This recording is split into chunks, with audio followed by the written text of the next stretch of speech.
Hi friends, in this video I would be showing back button settings. See, right now buttons are not visible here.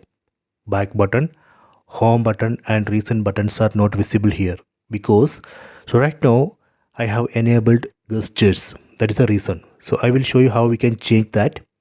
Go to settings, tap on the settings app icon, go down, then tap on system and update. Tap here, tap on system navigation. And here you can see right now I have selected gestures, so that is the reason. If you want buttons, you can select this first option, buttons.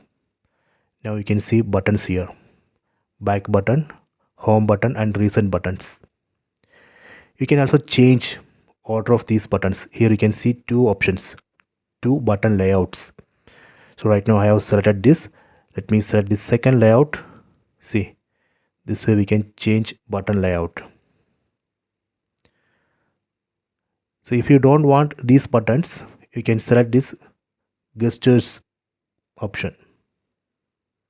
See, now buttons are not visible. So these are the button settings. Please try this. I hope you have enjoyed this video. Please subscribe this channel. Please like and share the video.